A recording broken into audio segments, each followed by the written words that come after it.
and welcome back to another episode of Cast or Cast.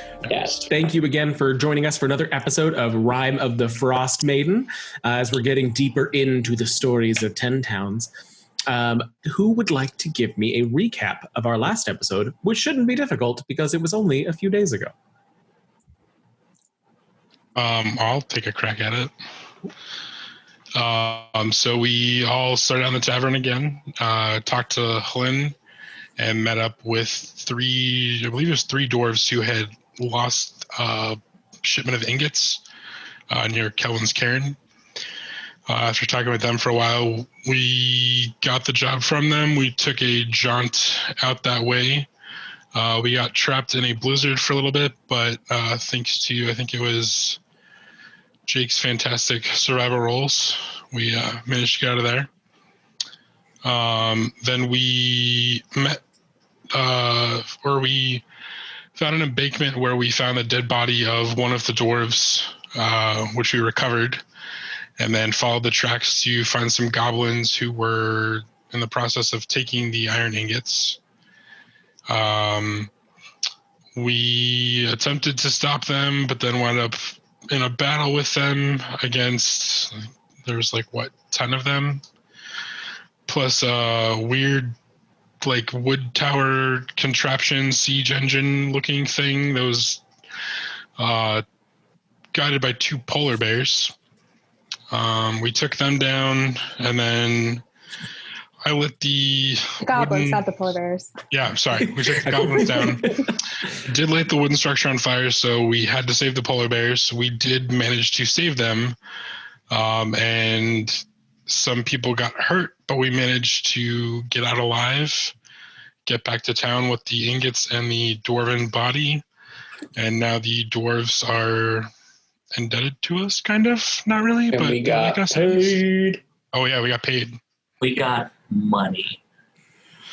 You technically got bloodstones. And just before we get too far away from it, I know it's a controversial stance, but we did decide to save the polar bears as this is a party against animal cruelty. I'm sorry.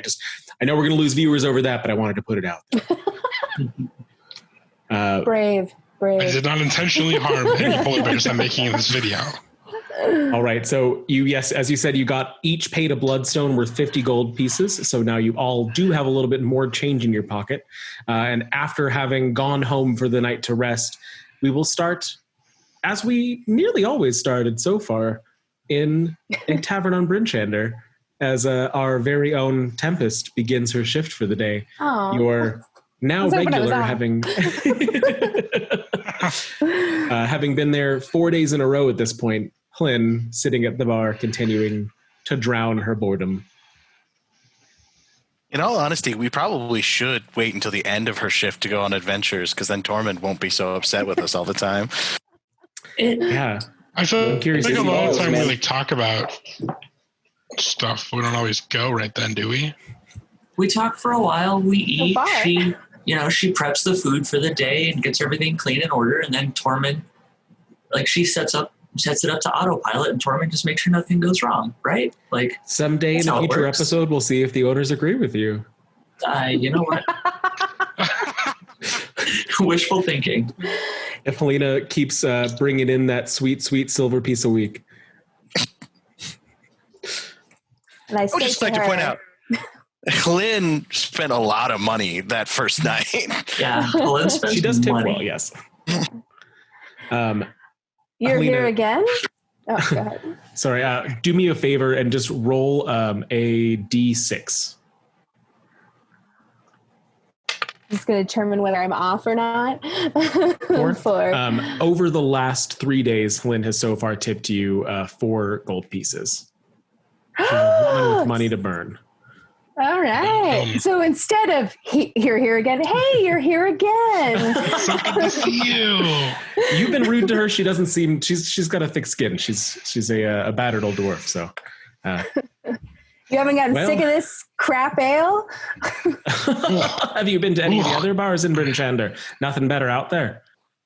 The mead. Actually, you do have better mead than most of the other places, but personally, I'm much more of an ale drinker. Hard to be up here.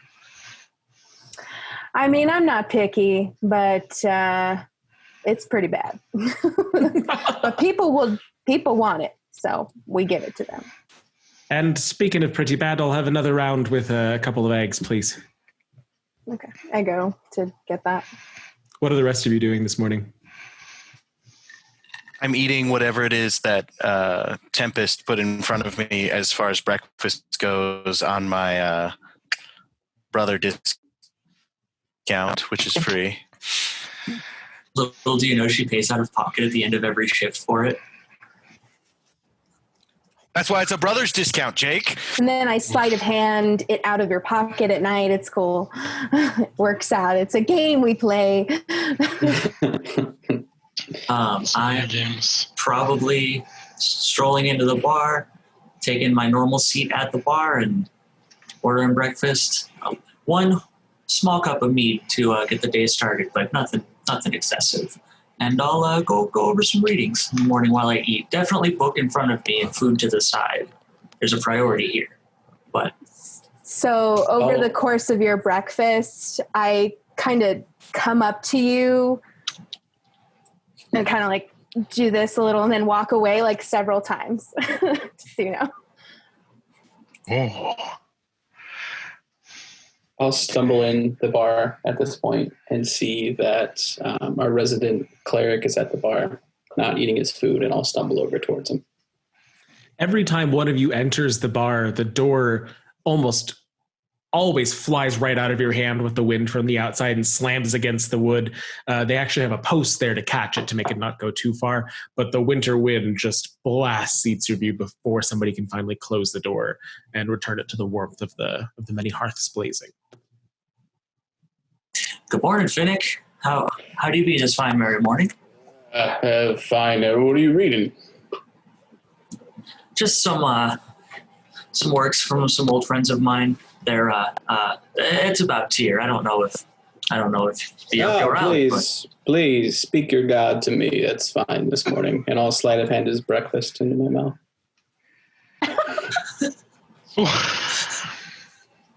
Do I notice him taking my food? If you want to roll sleight of hand versus perception. I would love to. I will do one of my portent dice, my 13, making that a 13. All right, let's see from our cleric. You are drunk. This close. I was this close to doing my natural 20. I got a 10. I'm down with that. No, you do not notice. You've been too entombed in your books this entire time, and the lack of food just isn't part of the worldly matters that bother you right now. I imagine I'm looking at the book and I just have a fork and I go and I just hear the sound of my fork hitting the plate. I'm like, huh. All right. Put the fork down. And Tempest must have cleared your plates for you. That's good hearing from you, sir. And kind of redouble, and I'll go over to my spot, like wheel my two tables together, and just set up shop. Wait for people to come asking for magic stuff. I would like to put a pint of coffee in front of my master and be like, drink this now. Fine. That's hot. No. All right, master. So we're going to go to East Haven, right? They have a wizard. No. Well, we're going to Kelvin's Cairn.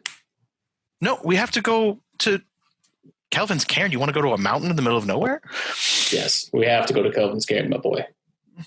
But East Haven, they're going to burn a wizard. Isn't there like some kind of like wizard creed that we have to like uphold, that we protect other wizards or something? I mean, unless the wizard was an asshole, then no. Well, we don't even know if he was an asshole. They're going to kill him. No. Lynn turns around on her stool and announces, he was an asshole. Takes another swig. Quill, you got to listen to me. I had a dream last night. I'm not going to get into it. We need to go to Kelvin's Cairn. Isn't Kelvin's Cairn off the roads, though? Well, yeah. I mean, it's close to where we were yesterday. You mean where somebody got ripped asunder by a Yeti? Yes, it's not going to be nice. It's going to be cold, and we just have to go and find the druid. I take the coffee and walk away from my master. But no. Damn it. Lynn, as Tempest brings back her breakfast, so are y'all going to go 3 for 3 as far as days of adventure? And seems like y'all are on a bit of a roll. Well, as long as the gold keeps spilling into our pockets, I feel like we have no other choice. Feels like our missions are blessed. What interest have you? What interest have you in the Cairn, son? Well, I need to speak to the druid that was seen up there. Personal matter. Old Oyamin Artok. Yes. Yeah. Never met him myself, but heard good legends. Her? Not a lot known.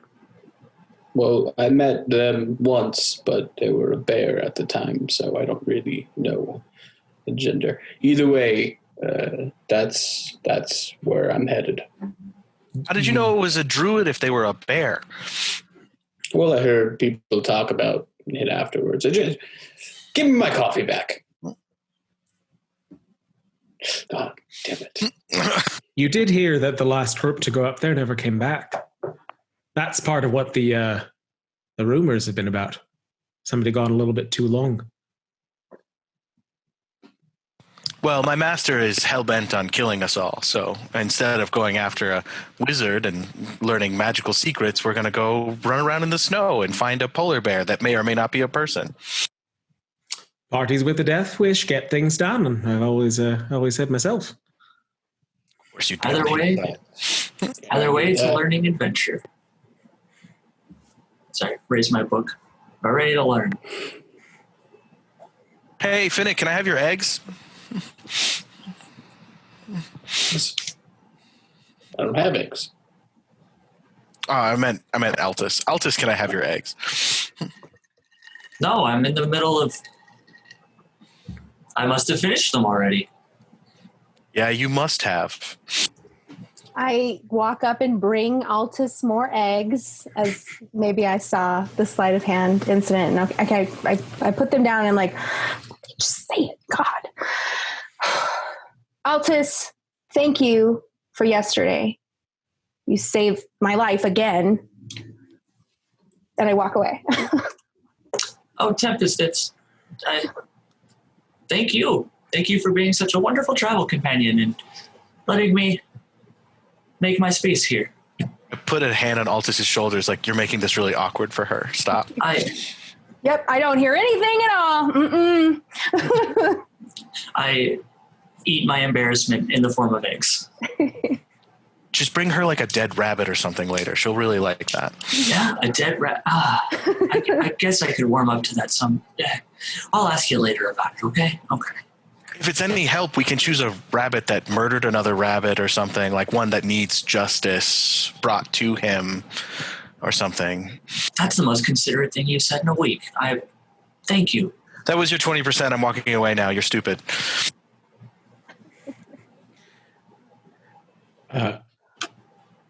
After about another hour or so of pleasant conversation and whiling away the time in the warmth, Hlyn, brandishing a fork with a final sliver of toast on it, holds it up in the air, waggling it, and goes, well, adventure never goes well if you start beyond the afternoon. Tick-tock, and takes a bite and walks out.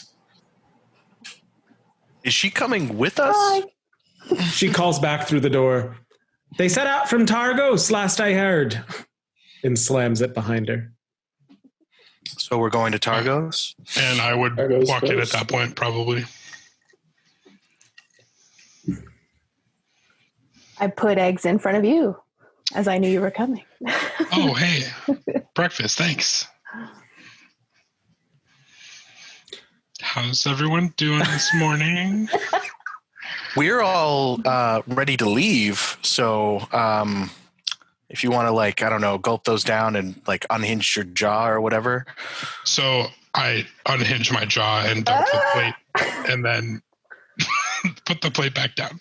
That is unsettling. I look at Finnick and I go, "Are you used to that yet? I'm not used to that yet." I'm used to that. You get used to it real fast. You might, but I. Are we ready? So where are we going? To Kelvin's Cairn. Well, first to Targos, and then to Kelvin's Cairn. As long as it's not Dugan's hole. It was just in Targos. Fine. All right. Wait, you were just in Targos? Yeah, I was delivering stuff. That's why you're so late? You just got back from Targos? Yeah, they had a huge delivery this week. Did you walk there? Yeah. Okay, well, I'm sorry for saying you got up late. Z, do me a favor and roll a perception. Just see. That is a 16. Okay. While you were in Targos, which is not a terribly large town, and being that you were there early in the morning, the streets were fairly empty. There was a sled dog wandering just openly in the streets, which is a very strange sign. They're pretty prized and very valuable, especially if they're well trained. And it had shreds of harness hanging from it. Why didn't you take it? We could have sold it. Well, it wasn't mine. I'm not just gonna. I mean, come on. Someone's gonna trace it back to me. So if that's someone's dog, they're gonna know whose it is. I just want to take it, or at least take it, get the reward money. It was too early for that, Finnick. Got to start using your head. And honestly, if the harness was shredded, I got to start using my head. Yes. I'm just saying. How long have you been studying magic and you haven't gotten any better? Well, he's doing it again. Quill gathers up the dogs and goes outside to prepare the sled. Will stand up in a huff and walk outside with Quill. I point my snaky fork tongue at you as you walk out. When my master comes to meet me, I cast Mage Arbor on him. The exact right way. Okay. Roll for Mage Armor. You've been practicing. You want me to roll for it? If you're going to do it the exact right way. All right, I got a kind of proficiency. Is that what you want me to roll? Yes. 18. Yeah, you rolled these. You do it the exact right way. It's really impressive. Good. You're working on your hand gestures. Thank you. Of course, Master. I'm learning from the greatest magical mind in Bryn Shander, so of course I'm getting it right. Yes. Yeah. And if he starts using that damn mouth of his on the trip, and I'll just help him tie the dogs together. All right. Rest of you? Is there anybody else in the bar? It is dead empty. It is nearing 10 in the morning, so not the most popular time. You might have some breakfast stragglers every now and then, but it's still midweek right now. Okay, so I'm just gonna lock it up. I'm gonna bust my own plates. It's closed. And then join them outside after I'm done cleaning my area and busting my own plates. I'll help clean up whatever's left real quick so it doesn't look as bad. Tempest, will you get out here? Ferris won't get in her harness, and she's being a real word about it. Mm-mm. Yeah, so we finish tidying everything up, and then I just lock it. And I slap the close sign on the front door. Tormund will understand. Yeah, of course he will. All right, it is a crisp and clear morning, if not bright.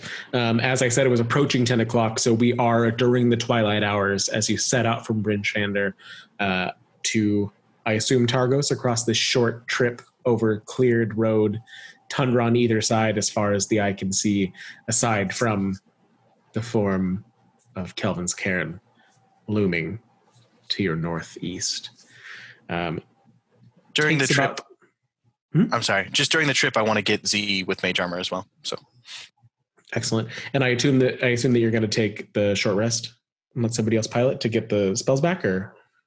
I mean, the dogs know the way to Targos, so I just kind of set them on the road.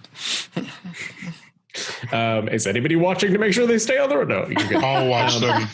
Yeah. No, I mean, with the embankment of snow on either side, they really just have to stay on a cleared path as long as nothing decides to come in. And with how well traveled the road between Brinchander and Targos is, you really don't see a lot of the wild creatures of this area on the road. You even pass people that are going between the two locations for trade or for work. Within a couple hours, you are at the gates of Targos, 2 guards standing there as before, with this being the only entry to the city. Are you going to go ahead and head in? It's the same guards as before? It's with all the guard armor and whatnot. One of them looks familiar, the other one not as much. But. Okay. I slip them each a silver piece because I know they don't get paid enough and get into Targos. As you go through the gate, which does not demand a tax, the guards behind you fist bump. All right. It's encircled within a wooden wall, which many of you have seen before, to help protect the town against orc and other threats from the wilderness. And that wall extends out into the bay that surrounds Targos. It is a fairly large community that was at one time based primarily around fishing. And it doesn't take terribly long within the gates of the town that's just starting to become active now that the twilight hours have set in, before you come across the dog that seems very agitated walking back and forth, and seeing your own dogs on your sled runs up to all of you and tries to jump onto the sled itself. I 100% let him and get rid of the very damning ruined harness very quickly. He, as you go for his harness, he like sits politely and allows you to do it. And as soon as it's off, he starts standing and circling, and he jumps off the sled and looks back at you and jumps back on and jumps off and jumps back on and looks and lets out a little whoo. And it's he's a large dog, the size of a wolf, as he's circling and just doing that same motion over and over again. A couple times he runs out in front of the dogs, but then waits and comes back. Okay, well, I'm going to take out some of my food that I have for my dogs, and I'm going to feed him. He refuses the food.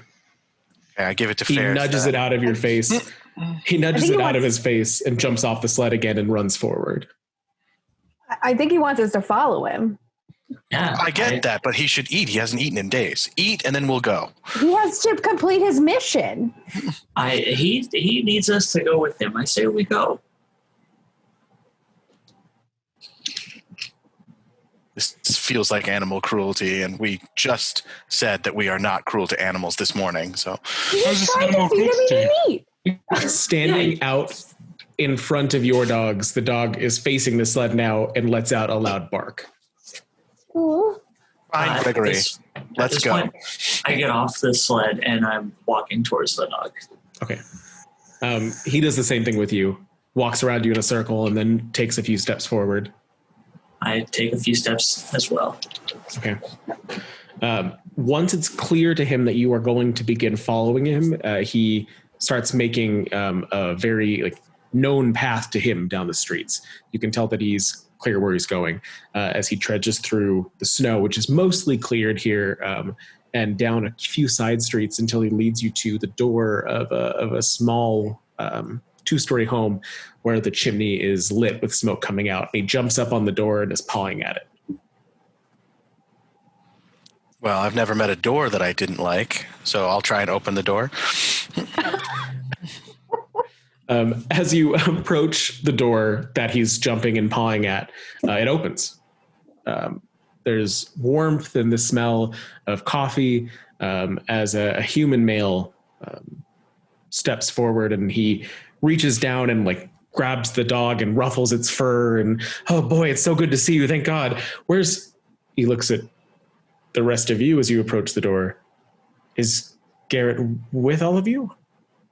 Unfortunately, Garrett was not with Gregory, so this is Boy. He's my husband's dog.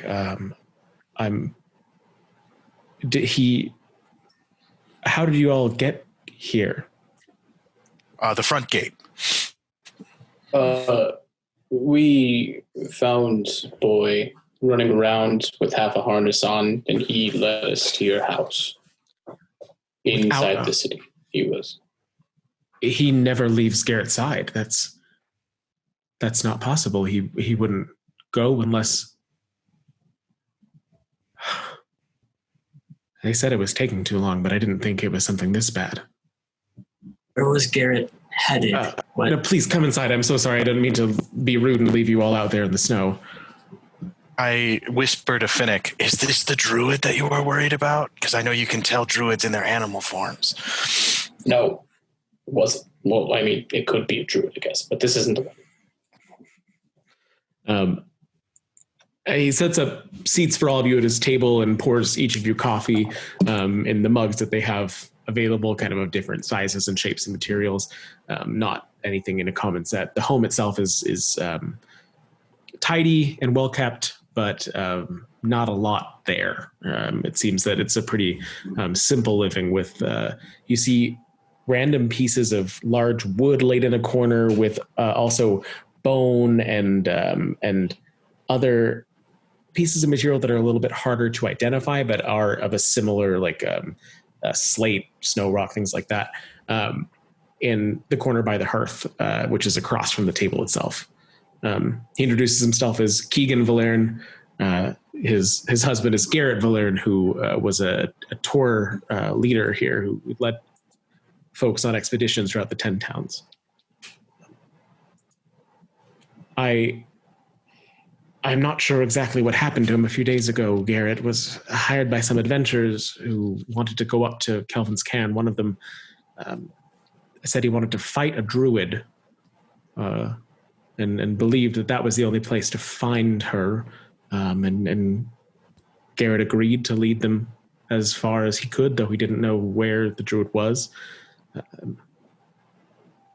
I'm not much of a wilderness survivor myself, and I'm not sure I'd be able to bring them back, but if Boy trusted all of you, is that something that you might be able to... I'm sorry, we've just met, this is very strange, but is that something you might be able to help with? I mean, yes, that was not our intention all along to find this druid, so yes, we are very amiable to helping a poor soul find his husband. Thank you. With payment, of course. He looks a little forlorn at that. Payment can be negotiated. Are you a carpenter? No, I'm a scrimsharn. I create artwork from local objects, pieces of ships, natural wood, stone, bone. There on the counter where he was making the coffee itself, you can kind of see some carved items made out of various materials. A pewter hewn kettle that he brewed the coffee in, and different items of bone hanging from beneath the counters. So you must make a fair living as an artist in 10 towns. Before the winter, it was much better. Things are looking a little grim for myself right now. But you would be surprised how little people need art during times like this. I know, Z. I was being sarcastic and trying to show my sister that we're not going to get paid very well by this job. I'm happy to give you what I can. I do have pieces I can part with. Do you have any opals or onyx? I don't, but I can see if I can find any. Well, I mean, I guess we could be willing to give you a discount since we're already heading to Kelvin's Cairn. I mean, it's Boy is a darn fine sled dog. I mean, that would be reasonable. You want to take the man's dog? Oh, no. We would never dream of that. He has Quill nothing here is else just to complimenting, your mighty fine sled dog. Oh. We can, you know what? We can discuss later. A man's life is in danger. We should probably get moving along. I'll pick up one of the sculptures. How long does it take you say, to make one of these? Depends on the piece. Many of them were commissioned. Some of them are my own. It ranges on the simpler side from a few days. I once carved an entire ship into a whale's tooth, and that took 6 months. How much time would it take for you to sculpt our likeness into a sculpture? He starts looking at you all kind of with a different eye, much more appraisingly, taking in everyone's features one by one.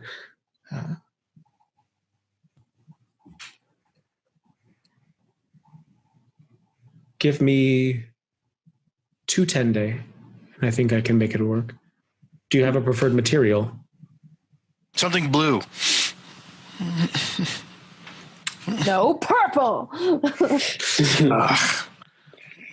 Why don't we compromise and let the gentleman do what he feels most comfortable with? Whatever you feel captures our essence. Make sure to get my good side, and and I'll point to Hank's character, doesn't really have a good side, so don't worry about it. But I guess that would be payment enough for me. I don't know about any of you.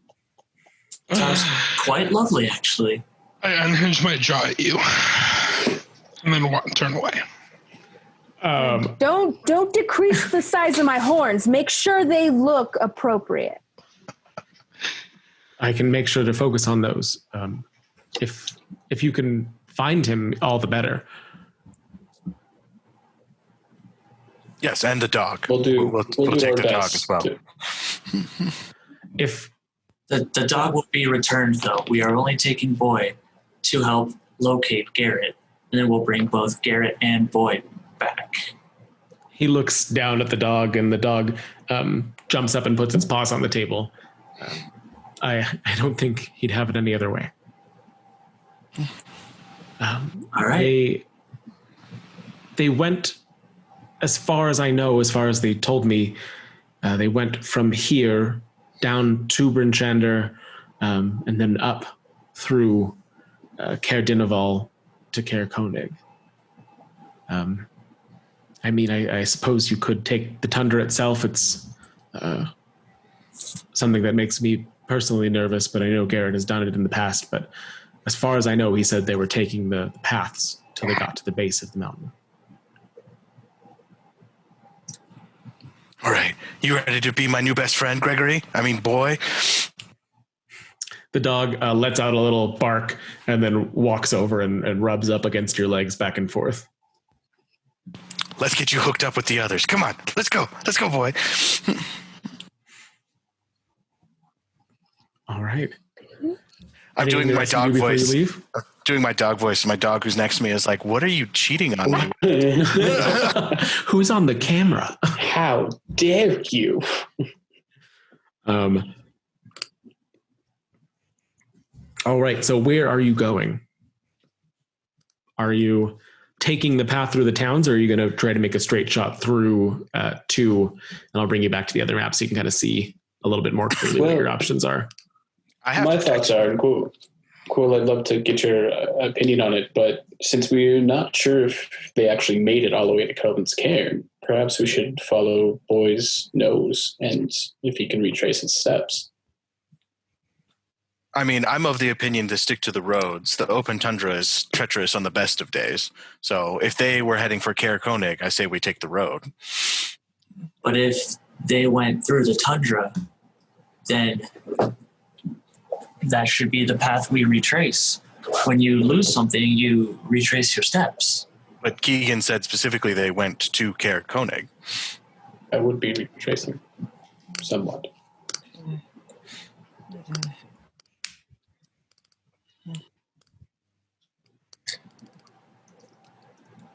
Okay. I mean, you're more than welcome to traipse along the tundra, but if you would like to take the dog sled that belongs to me, we're going through Cairn. Used my 20% so early in the day. You really did. Well, through the roads. And I was nice to him earlier, so. I know, and you don't even have a deal with him. All right, so it sounds like the roads it is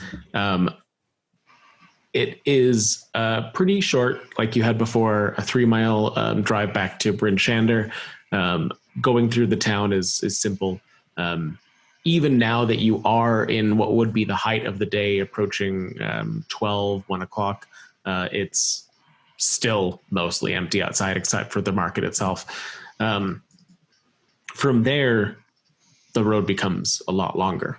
On the other side of Bryn Shander, while there is mostly tundra, you see to the south, 3 hours into the road itself, there is wood that butts up against Goodmead and Dugan's Hole.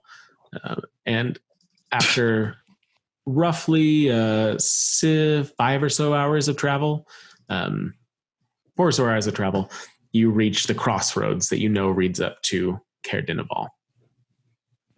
It's about 4 o'clock in the afternoon now, right? Getting close to, yeah. Okay. At the crossroads, you see a little bit more traffic as those that are going between Goodmead and East Haven, Goodmead and Bryn Shander, East Haven and Bryn Shander. Everywhere that is this side of Bryn Shander has to really go through this path. The road north to the Cares is notably pretty empty. There's not much traffic going that direction. So as you make your way north, traveling another 2 or so hours, 3 hours, along the lakeshore now on one side, seeing the ice stretch out into the cold waters of Lake Dinishare, it's eerily quiet. Especially as the hour gets darker and darker, the sunlight having left at 2 o'clock, it's near hard to see at this point in the dark with no lanterns to guide your way. Those of you with dark vision would need to lead. If you don't have dark vision, you're not going to be able to see too much until roughly about 7 as you approach Cairn and the northern lights begin. So on the way to Cairn, I let Tempest drive for a while so I can refresh mage armor on all 3 of us because It's been a long day. Long day of travel. With the amount of time there is on an empty road that's clear, it's not hard to do. It takes about 8 hours total before you actually reach Cairn, which is a fairly small town. It is in like a horseshoe around a frozen dock that is closed off. And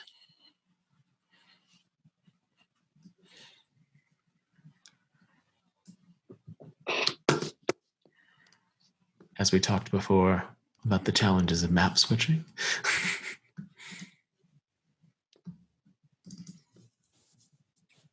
Neat. What that looks like here. This is Cairn. Yes. With the late hour, you see that it is empty and dark. None of the shops have any sort of lights or what outside of them, except for you do see in the distance around here, there are a couple lanterns hanging outside of a door. Do you want to stop in the town or continue on to Cairn? I mean, we have at least another 5 hours of travel. No, it's much closer from here. How long do you think? With the dog sled, it should be about an hour from Cairn. And then from Cairn, how long until we get to Kelvin's Cairn? Cairn is at the base of Kelvin's Cairn. Okay. Well, I say we push on. we're not going to be able to find anything particularly warm in Cair Dineval or Cair Koenig, so I agree. If it's just an hour, might as well. maybe stop for a meal. I mean, we have been on the road 8 hours. That is very true. Could go for a warm meal, but I could also wait if we wanted to trudge through. It's just another hour, so we could always set up camp in Cair Koenig and head up the mountain in the morning. Yeah. That sounds reasonable. Okay. Let's push through. Let's push through. Right. From Cair Koenig, as said, it's a very easy road to follow at this point, as the lakeshore is nearly a guide itself if the road ever became lost. The terrain becomes rockier and rockier as you raise an elevation from Cair Dineval, though Cair Koenig is still on the lake. So the road travels up around cliff sides and back down towards the lake level again. And within an hour, you arrived at the very similar shaped Cair Koenig, these towns clearly built out of necessity around the ports themselves, though, again, a port covered in ice and snow.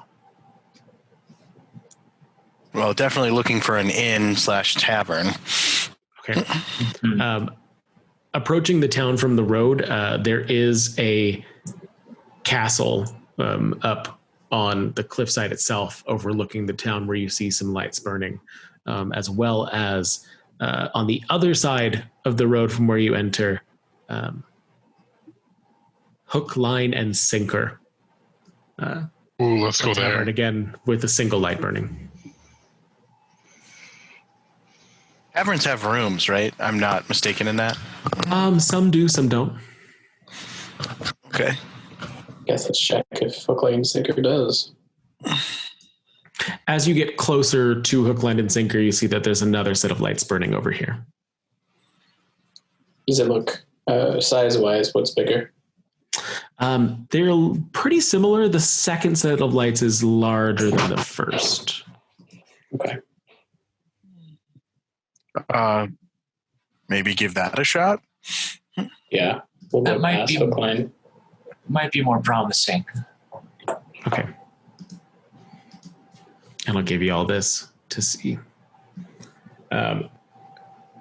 Passing Hook, Line, and Sinker as you follow the road, the larger building has a sign outside made of wood, but with purple and green paint on it, mirroring that above you, and the emblazoned words, "The Northern Light." Master, are you sure you want to stay at some place named after the Northern Lights?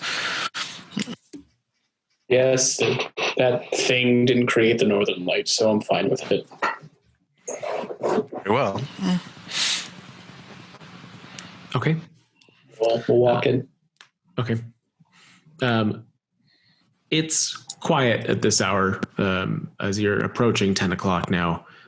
In these smaller towns, there's not much of a nightlife, and most of the people need to wake up early to make sure that they're fully prepared to get out into the water or into another town before the twilight hours hit. But there is a woman behind a counter shortly inside who looks up almost excitedly as you all walk in. Is it possible to get at least 2 rooms and a warm meal for the evening for me and my compatriots? Yes, we'd be more than happy to help all of you. Please, come in. Set everything down. We'll take it up to the rooms for you. Don't worry about a thing. Would you like to eat in our dining room, or would you like to eat in your rooms this evening? Where do you feed the dogs? We don't have a dog home here per se.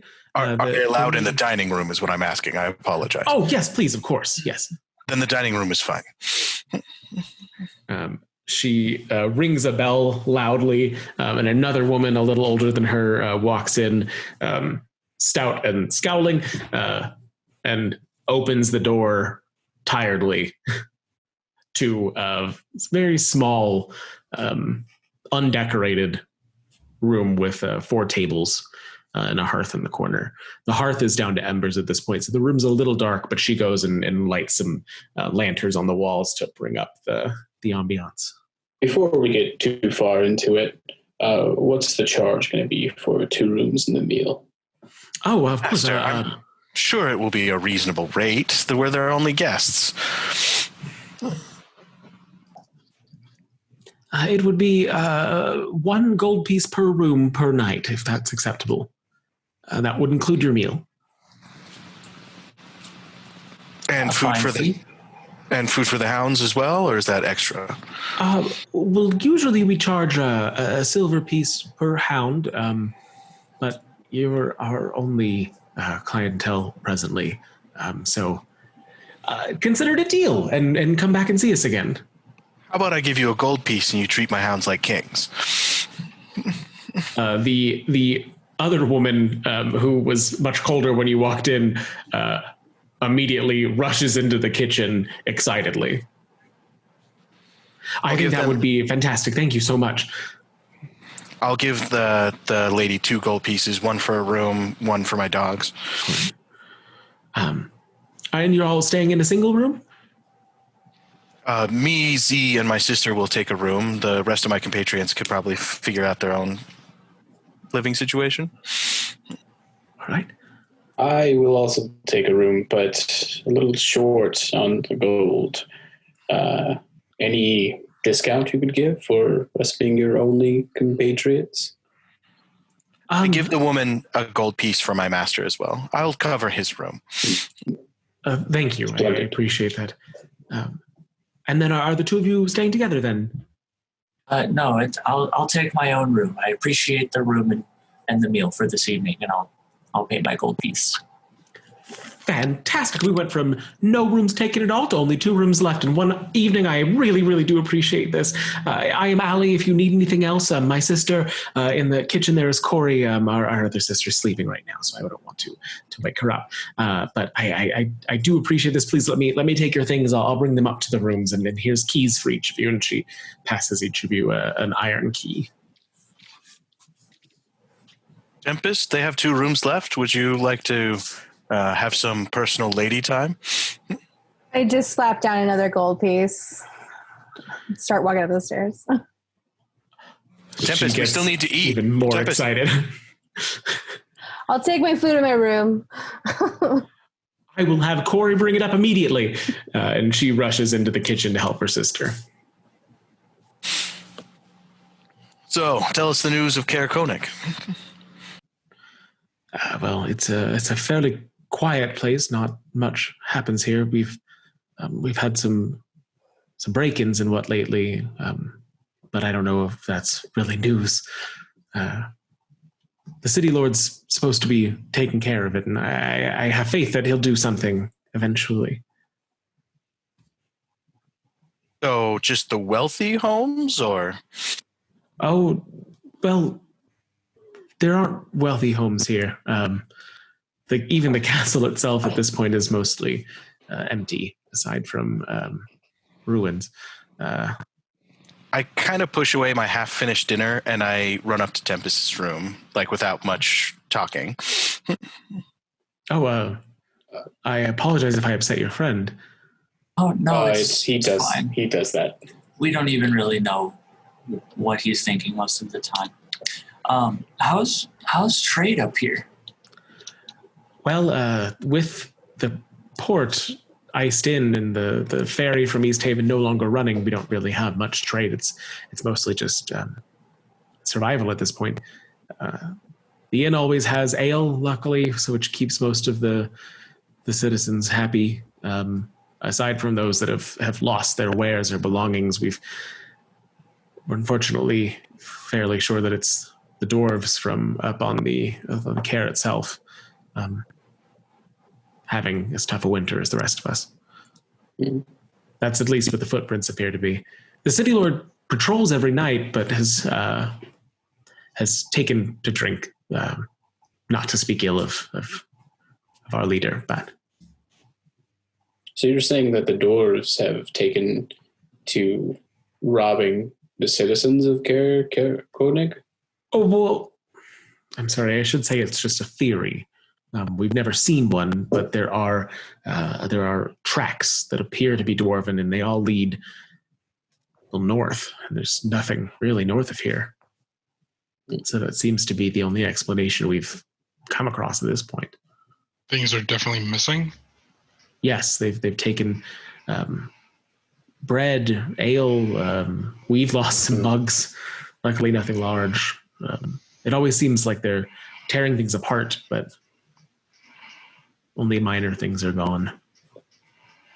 That's strange.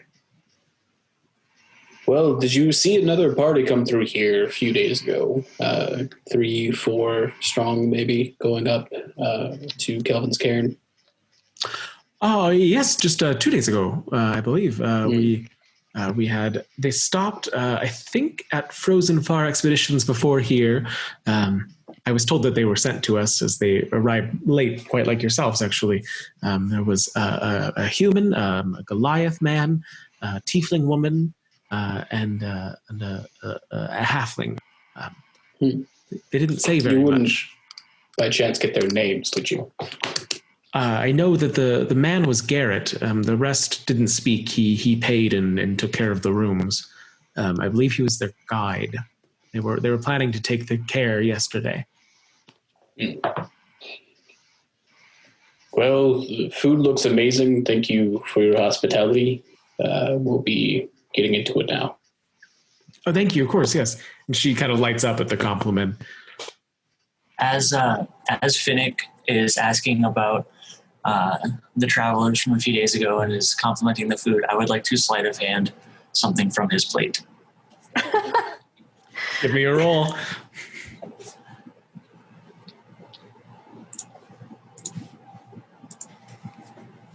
That's a dirty 15. Perception? Interesting. I'm going to use my natural 20 I rolled. Oh, pettiness, thou namest Finnick. Yeah, you immediately see him reaching over surreptitiously to try and snag a little snow carrot off your plate. Stab him with your fork.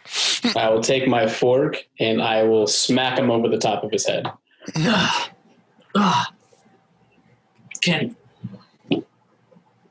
Would you like some of my food?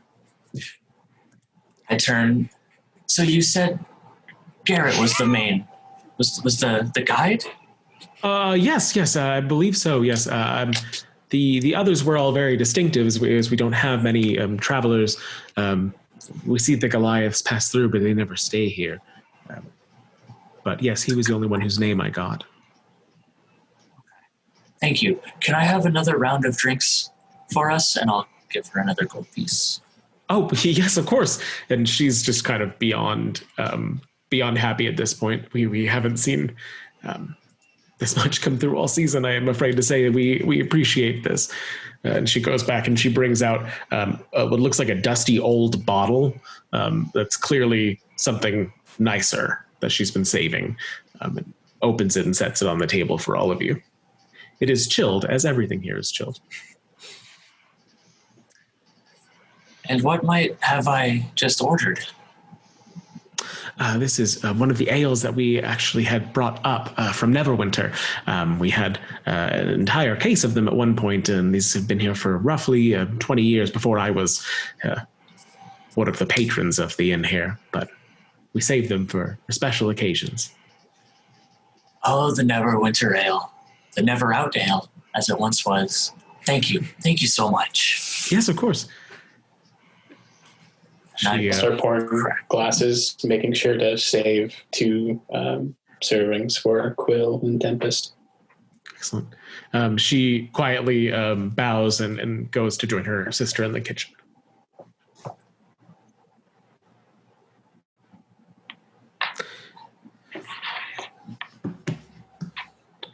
Okay. I have a secret roll that people will find out down the line that I need to make. Ooh. Is it possible while they were talking that I interact with Tempest now? Please go right ahead. Cleaning my axe. I walk into Tempest's room wearing full winter gear, and I'm like, "Sister, There's somebody robbing the poor folk of this town. Let's go. Got to catch him. I stand up and go to you. I'm ready. Where? You might want to put on warm clothes just in case somebody sees us.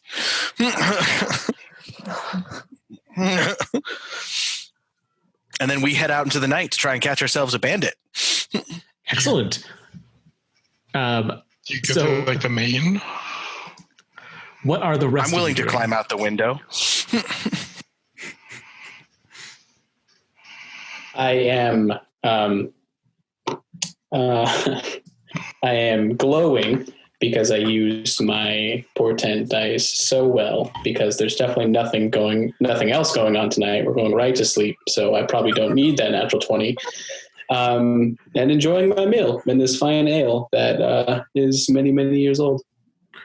Excellent. All right. And as the rest of you are enjoying your time in the inn and our two siblings go outside, there is nothing outside except for the northern lights beginning to fade as their time of night starts to come to a close. The town itself, silent.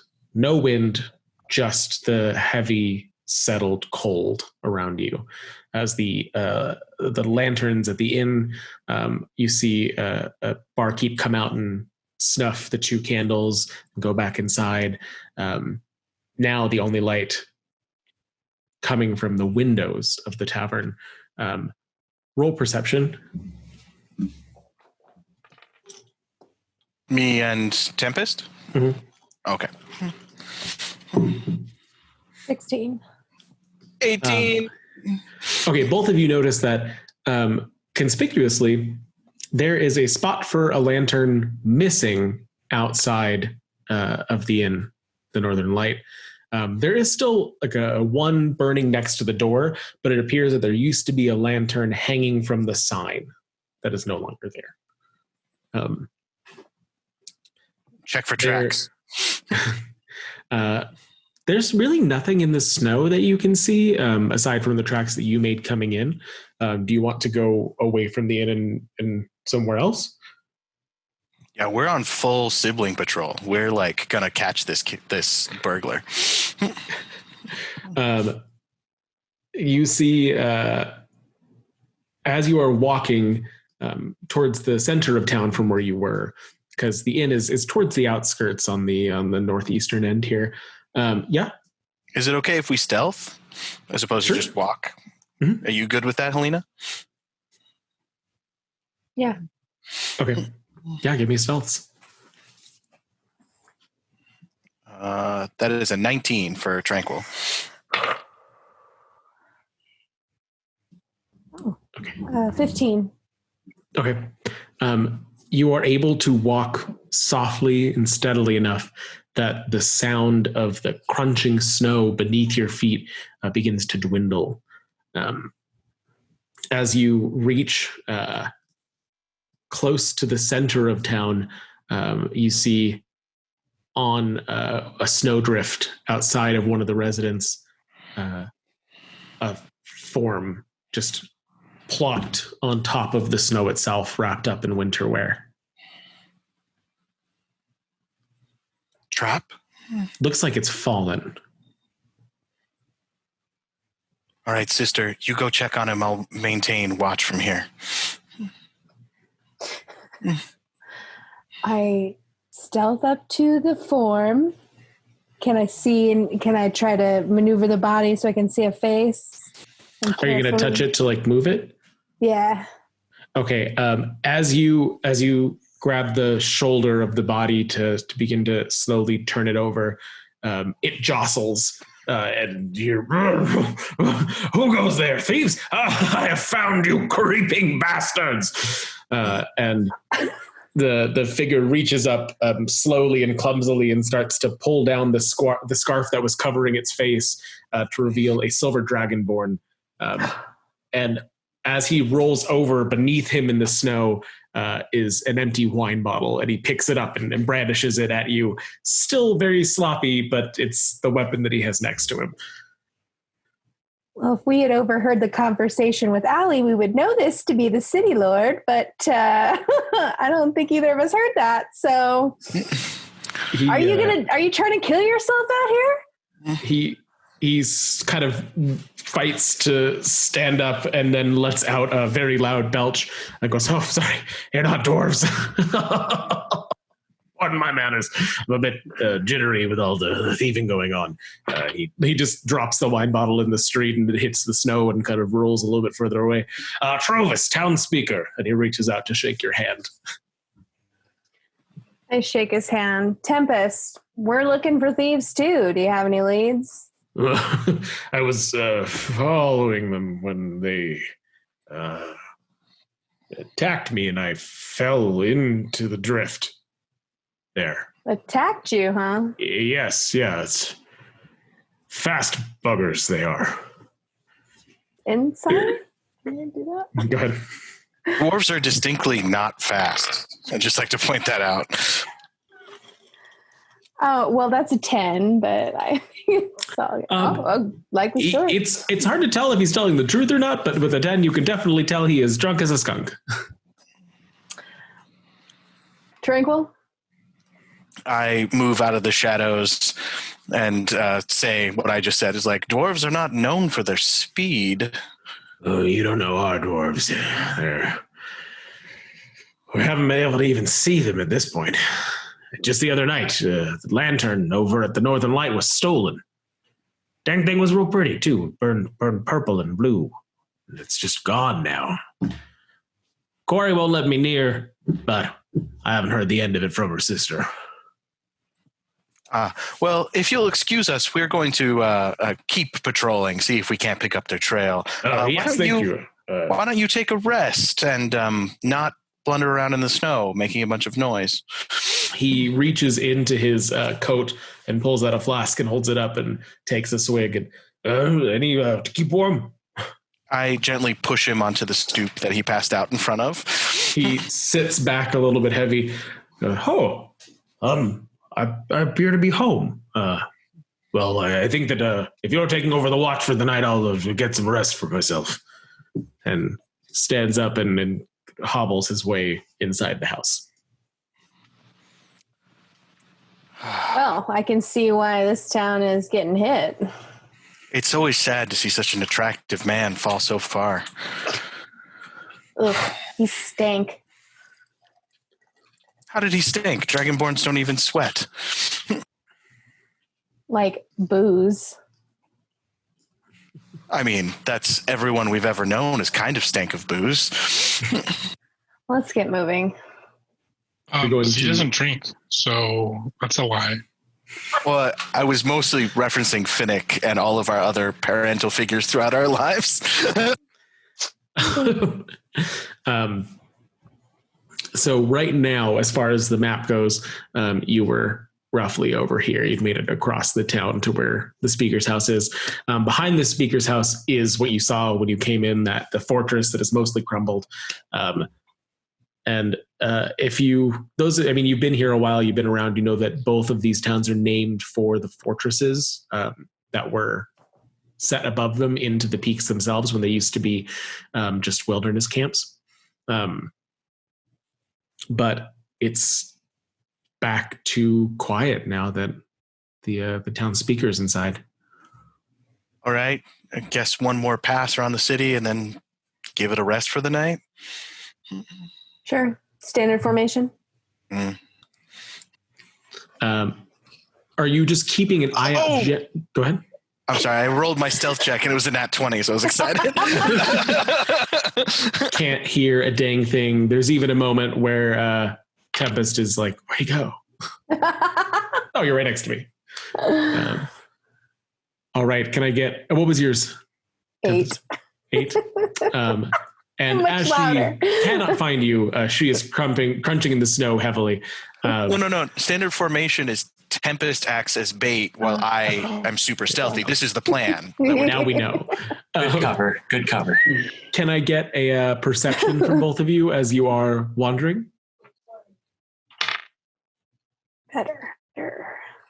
16 again. Okay. 9. Okay.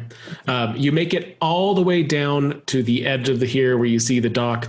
The dock is almost partially destroyed by the ice, having kind of pulled it up and dislodging it. It's uneven. And walking back through the town, about here in the center of this inner ring, Tempest, you see tracks in the snow.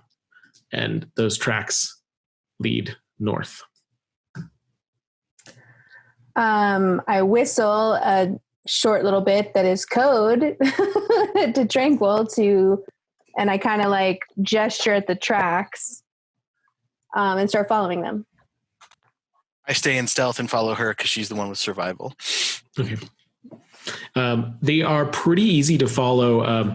They go up these rocks here as the town is on 2 levels, but they're not very distinct levels.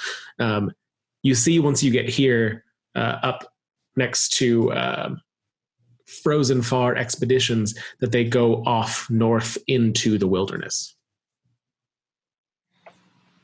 Well, I'm not willing to risk running around in the tundra by ourselves. Does this mean they already came and went? Did they hit somebody tonight? I guess we could go back to where we first found the tracks and see if we can't find any signs. Okay. Can we identify the tracks? Go right ahead. Yeah, roll survival. As we're not drunks, so we might see them as something other than dwarves. I got a natural 22. Nice. Plus 2, 22. They're dwarf tracks. Yeah. Okay. Yeah, they're pretty short, pretty wide. The way that the boots are built, they're definitely dwarf tracks. Are we able to get like a general direction that they headed out into the tundra so we can like maybe steer things that way tomorrow? It's so if you go like northwest from where you are, that is Kelvin's Cairn. It takes up most of the view on that side, casting a shadow over the town itself. These look as if they've gone north towards what would be like a foothill of it. So direct north versus northwest. Okay, but we can mark that foothill for tomorrow? Sure. Okay. I guess we head back to the tavern then. Okay. You haven't been out for that long, but it is approaching midnight at this point. So hour and a half that you guys have been gone. The rest of you, anything you're doing while they are away? Probably just drinking the Neverwinter Ale and telling tales of being a young half-elf in Neverwinter. I'm incredibly bored with the stories and just drink my way till I pass out.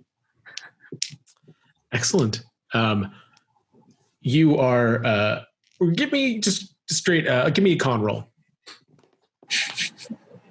How drunk are you? Just Mark or both of us? Were you drinking as much as Mark? I wasn't trying to power through it. I was more just drinking and enjoying myself. Whether or not my company enjoyed is up to them. I won't make you roll for it then. I got a 10. Okay. You are not passed out, but it does take both Z and Altus to get you up to your room. And with that, I believe you will get your long rests. As you come up the stairs, the twins coming in from the door in the snow. Where are you two been? You guys left? Without so much as a word? You're on mute, Rio. You're muted, Tranquil. My anti-laugh protection. We went on a twin walk. We were about to head back out, actually. I didn't have time to tell Coulter that before he said we walked in. Sorry. I was unaware. You were planning on heading back out? Well, me and Helena kind of made a different decision before we head back to the tavern. Okay, that's totally fine. I apologize, y'all. Take a moment as they take you all upstairs. Y'all can go on and continue whatever you were going to do. Okay, you guys can finish getting Finnick up to his room or whatever. He just said that we did. Yeah. Yeah, Okay, there was that's about it. Yeah. Beautiful story. There's not going to be a romance or anything. We head over to the speaker's house and check that out. To the speaker's house itself? Mm-hmm. Okay, we are getting a little past midnight now by the time y'all get back, just because it is difficult to move too quickly in the ice and the cold. It's dark. So I'm assuming you didn't lock his front door? Go ahead and check. It's not Ladies locked. first. Sure, I was stealth inside. Okay. Oh God, it's 9.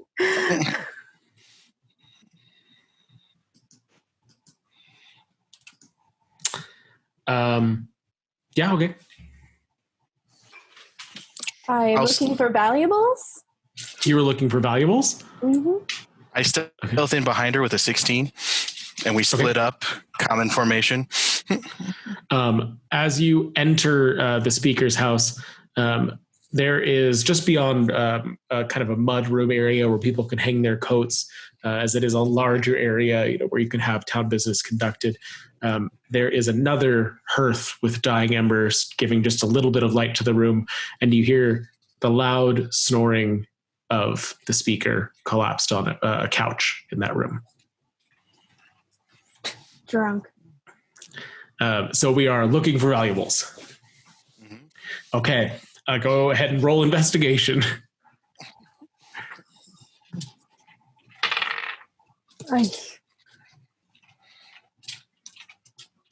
I got a 16. Okay. 8. Okay. With a 16 and an 8, Tempest, you end up finding the kitchen of the house. It's a large space meant for cooking for a gathering, as it is the speaker's house. And there's not much here aside from just common cookware. You see pots, pans, knives on the wall, mugs hanging. There is what appears to be some sort of stew that has now gone cold sitting on the stove itself. And there's nothing specifically of value unless you want to try and take the cookware. No. Okay. With a 16 tranquil, you end up finding the speaker's office. And it's in an old, appears to have been built to be a library, though very small. The shelves are dusty with disuse, and his desk appears to get more attention, as you see that it's covered with little ink stains here and there, as he does not seem to use his blotter well enough. And within the drawers, you find 2 sacks of coins. One is 50 silver pieces, one is 20 gold pieces. All right, I'll scoop that up. Beyond that, it's just papers and files and ledgers. How much was it again? 50 silver pieces and 20 gold pieces. Okay. It appears to be in a drawer that was intended to be locked, but was not locked.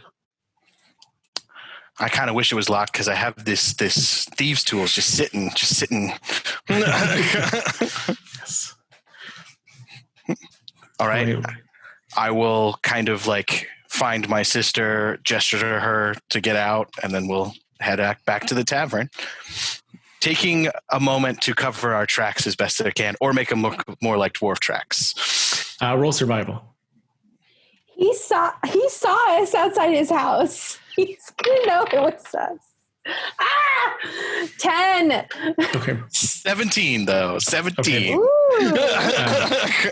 So you are able to minimize the tracks for the most part between the two of you until it does only look like there's one set of tracks. Though with the way that you smudged them, it would be hard to tell if they were the dwarf tracks from outside or not. Well, and plus we did walk up to the speaker's house earlier, so it's not totally. All right. Anything else you want to do? No, just punish a drunk. That's all we wanted to do. Okay. So yeah, you make it back to the Northern Light with no problem at all. All of you, what time do people want to get up in the morning? I would say bright and early, but it is not bright. It is dark and early. Probably dark and early. I'm an early riser every day, so. Did you roll your portent die for the day, Finnick? Yes, I got a 4 and a 14. Okay, give me another con save.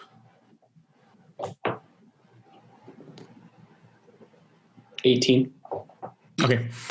You have a mild headache, but you can tell that it's the kind that's going to go away as soon as you get some food in you. More alcohol. Also, Helena, I split that money with you, so I only recorded half of it. Thank you. Okay. All right. How's everybody starting the day? What are y'all doing next?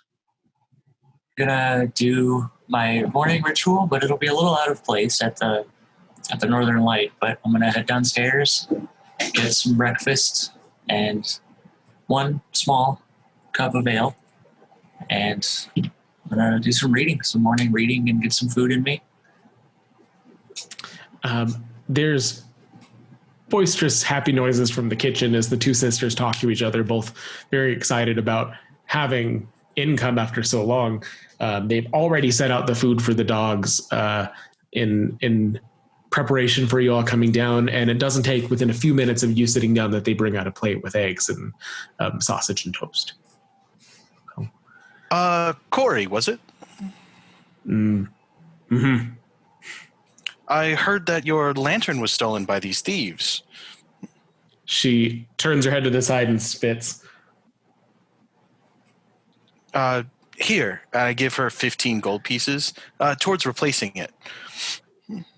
I can't take money beyond what we've earned, and we haven't earned this. Just a very deep voice. I would very much so like you to take it so that you could replace the lantern. It's awful for something like that to be taken from someone who's already struggling. Please, I come from very, very minimal states myself, and if I have the money, I would like to see it go towards a good cause. She looks a lot less happy than before and just walks back into the kitchen. She looks less happy? You hear a little bit of a back and forth happening, though the words are hard to make out. As Allie, the other sister, comes out to bring more of your food with a large smile on her face and sets it all down in front of you and says, "Thank you again so much for your patronage," and then quickly leaves the table before anybody can speak with her.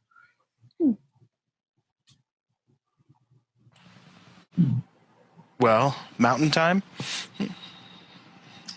Mountain time. What the hell But was maybe that about, Quill? I found out last night that their beautiful lantern had been stolen, and I wanted to help. I didn't realize it would be so offensive. Yeah, why are they acting so weird about it? Why are they acting so weird about it? Pride. Mm-hmm. Could be. Well, Could be. I guess we can stop by again on our way back and figure it out then.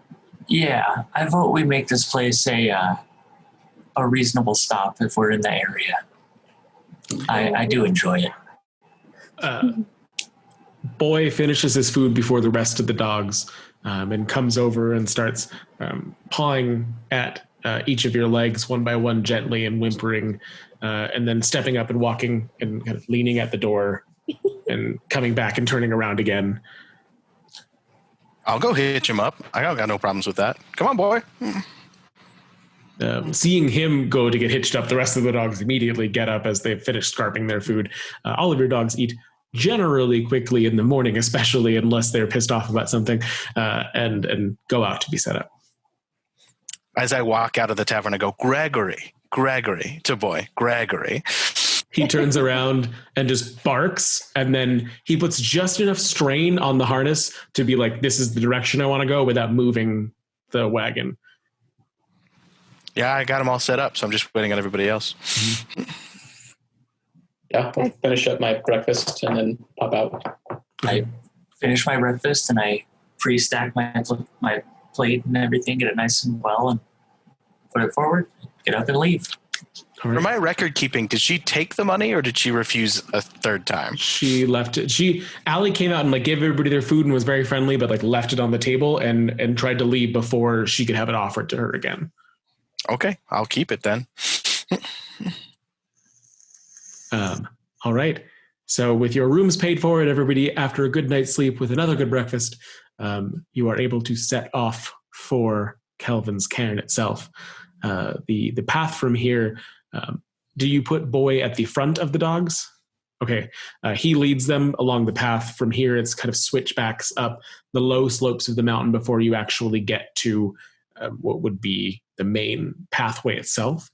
And with Boy at the lead of the harness, it only takes you about an hour outside of town, so it's barely approaching 9 o'clock now that you're able to find it. There is what appears to be 2 tents pitched in the snow next to an icy outcropping that kind of acts as a windbreaker from what's above it on the peaks. You can even hear the wind whistling from here around the area above you. And between the tents is an overturned sled, and you immediately, upon coming up to it, hear the howling of 5 sled dogs still attached. I immediately cut the sled dogs free. Oh, yeah. As soon as you set them free, each of them run up to each one of you and are kind of rubbing against you for a moment. But the second that they have a moment, they all sprint. Where are they sprinting? Appears that they're heading back towards the town. Okay.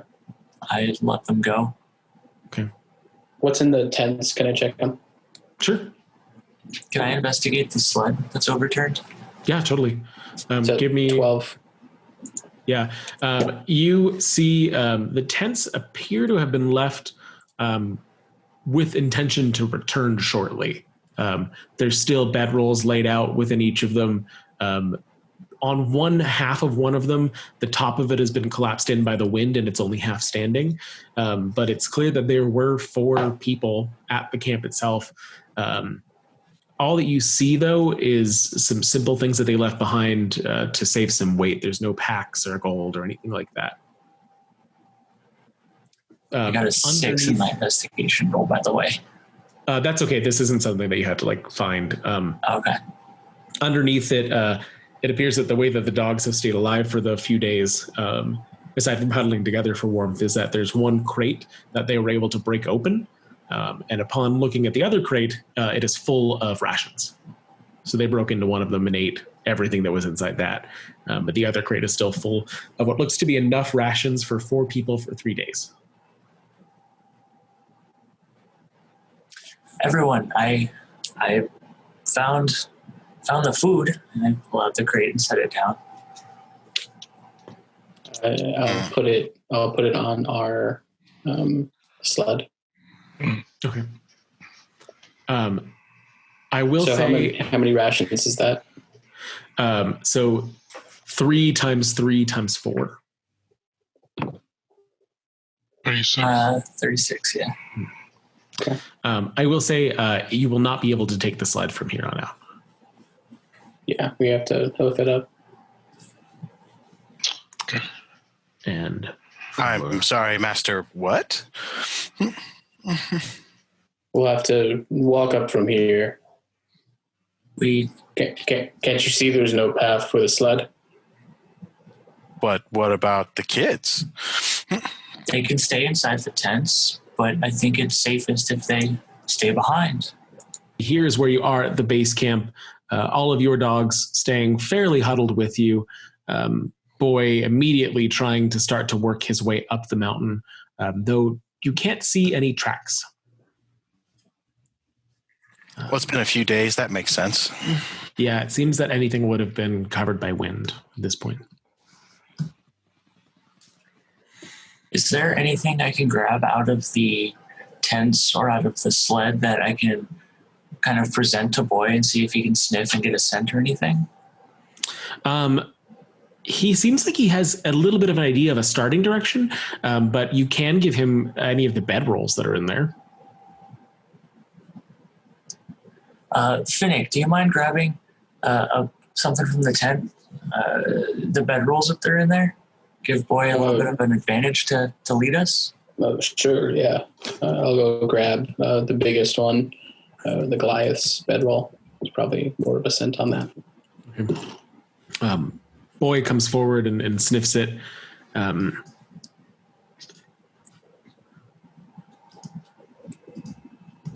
He seems to start to get something and begins to run up what looks like a path along the mountains from the base path here, from the base camp. While there are no tracks, there's definitely a direction that is a very clear kind of hiking trail in a way up the mountain, just what is the least obstructed path, basically. And he seems to be going along that.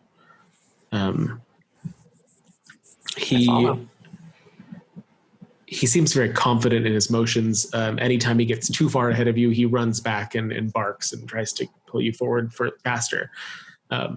Within about a half an hour from base camp, there's a howling wind and snow begins to blow, and it's starting to make the ground slipperier as you reach places where the snow is more compacted and icy. And you see on one side of the path, what had been a drop-off is now obstructed by a large, vertical, sort of thin standing rock between the cliffside and where it drops off. And there are 4 mountain goats standing at different heights on that rock, on little tiny outcroppings. And they all seem to take note of you as you approach. The one at the very top of it, Mage armor.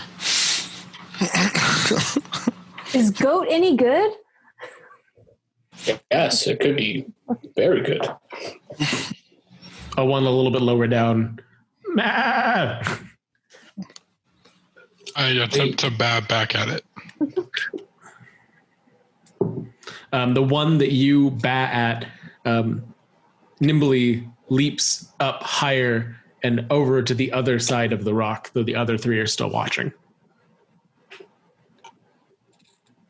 I'll use my mage hand to slightly push one out of our way to see if it just goes nicely.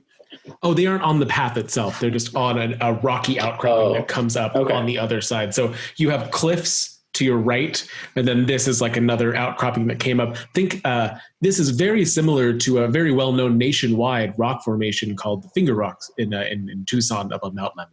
I think it's right here on. Okay. 20. I guess we'll pass they aren't blocking your path. Through. Okay. And I'll say, nice goats, easy goats. You know, Z. Hit us goats. You know, Z. Moving to a place that's nothing but ice and snow, being able to talk to snakes isn't as useful as I would think. Who says I moved here? I'm just saying, being able to talk to goats would be much more useful, don't you think? Well, yeah, no shit. You didn't move here. How did you get up here? How did you end up in this turbid north? Altus, we don't ask you personal questions about your past. I'm just making some decent conversation. How are you today, boy? The dog I toss over my and go ahead, brushes forward. I toss over my shoulder as I keep walking. I was on a slave ship that crashed. My goodness, see, I can read the room. At some point, I'm going to ask once more. But for this time, boy, I hope you're having a good day too. Master, are these goats druids? I'll detect magic as a ritual. Okay, sure. You're going to stop for 10 minutes then? Yes. Okay. Boy gets more and more upset the longer that you all sit here and starts pacing back and forth. And almost as if he's trying to distract you, he keeps walking up and nudging you as you're trying to cast Detect Magic, but he doesn't pull you out of the way. Get him out of here. I go and get Boy, and I run back and forth, trying to get some of his energy off. He, as you cast it, there's no sense of anything really. Okay. Definitely not. There's a weird, druids. faint sense of magic directly up in kind of all skyward directions, blocked by the mountain on one side, but it's very faint. Have I felt it before? Have you cast Detect Magic at night before? I'm assuming, yeah, probably. Okay. In my years back. Yeah, this is definitely the very like leftover fading pieces of the aurora. Okay.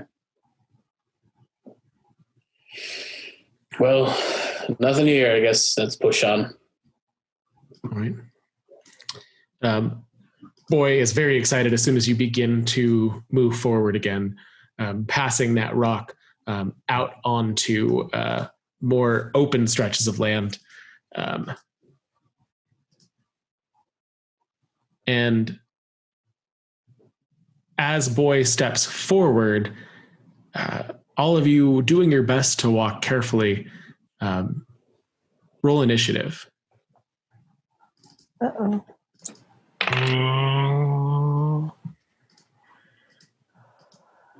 13. Okay. 12. Okay. 15. Okay. 13, 12, 15, 20. 6. Okay. You all hear a cracking somewhere overhead. It begins to echo off the top of the mountain as a massive sheet of snow begins to fall towards you in a single sheet. What are y'all going to do? Die again?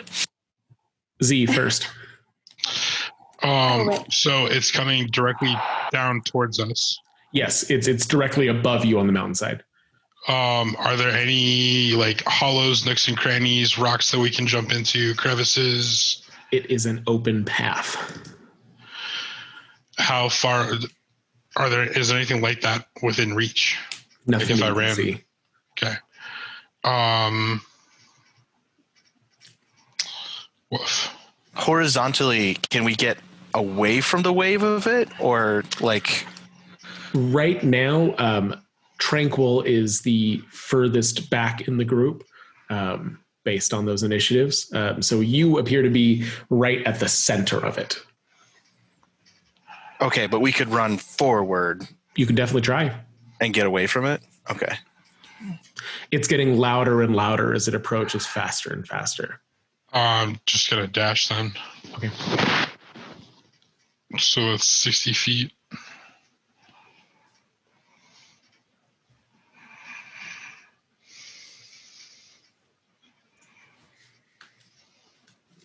Okay.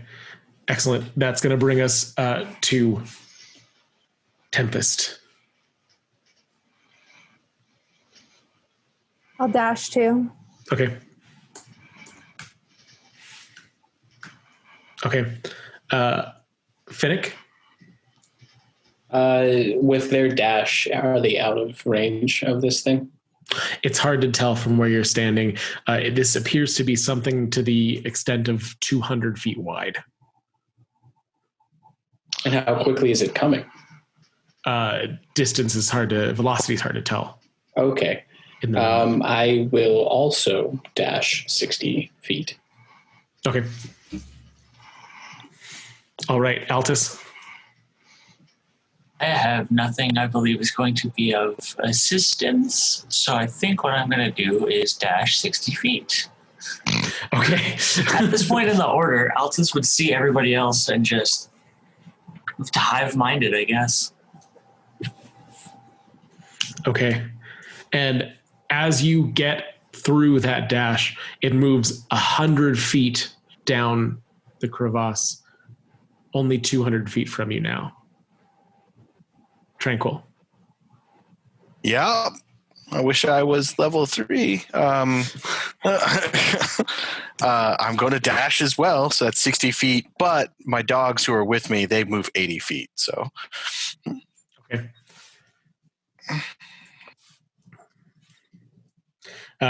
Two of your dogs just try and grab you to pull you as Boy runs on ahead. Okay, that'll bring us back to Z. Dashing again. Only 100 feet away from you now. Dashing again. Okay. As you reach the end of your dash, you can tell that you are just clear of it. Okay. Tempest. Dash. Okay. Can I get give me a deck save? Oh, God. Okay. 19 plus 1, so dirty 20. Seeing that Z began to stop, you're able to leap closer to where he is. Finnick.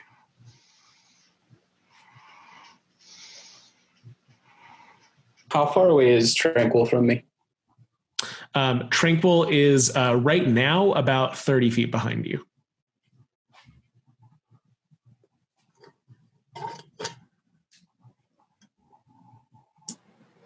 And then it's 100 feet away still?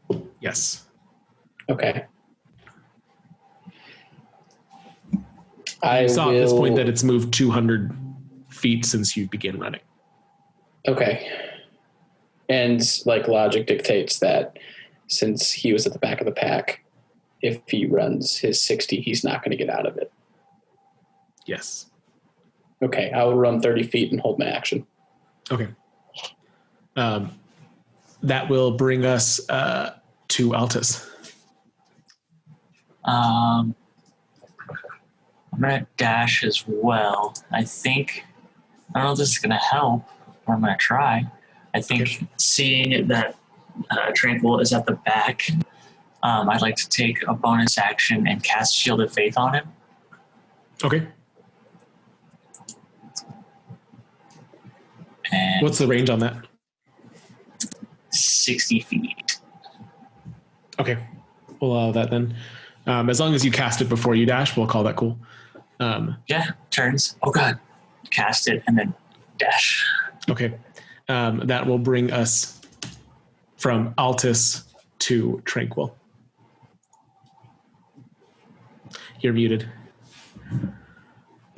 I will dash as I have no tricks up my sleeve. Okay. My held action, I will knock him against the wall and put my body over him, giving him my spell book and like trying to guard him from the oncoming snow. Okay. With that, then I need a strength save from both Finnick and Tranquil and a dex save from Altus. Can he get advantage or something since I'm helping him? No. Okay. A dex save from Altus. Yeah, he's going to have a different DC than you, but no. You have your portents. Yeah, but they're not like crazy good. Ah. I got a 5. On your dex save? 14. Okay, then I need a strength save as well. Altus. That's 14. not good for Altus. What's your plus? 0. Okay. Yeah, I'll use one of my portents and give myself a 14 as well. Okay. And Altus, what was your strength save? 16. Okay. At the you are able to break the surface right after the snow comes to a halt over you, but none of you see Altus or Tranquil, as Z and Tempest are safe on the other side. Altus 30 feet behind them. So Altus made it out of the snow, but not me or Finnick? No, yeah. Okay. He made it out of the snow, but neither of you did. And he barely made it out above the surface of the snow itself. The snow settles and silence overtakes the surrounding area as the loud sound vanishing creates a depth to that silence. And that's where we'll end tonight. So thank you all so much for watching. Please stay tuned. We'll keep these coming as quickly as we can. And we will come up with a tagline. Eventually. Eventually.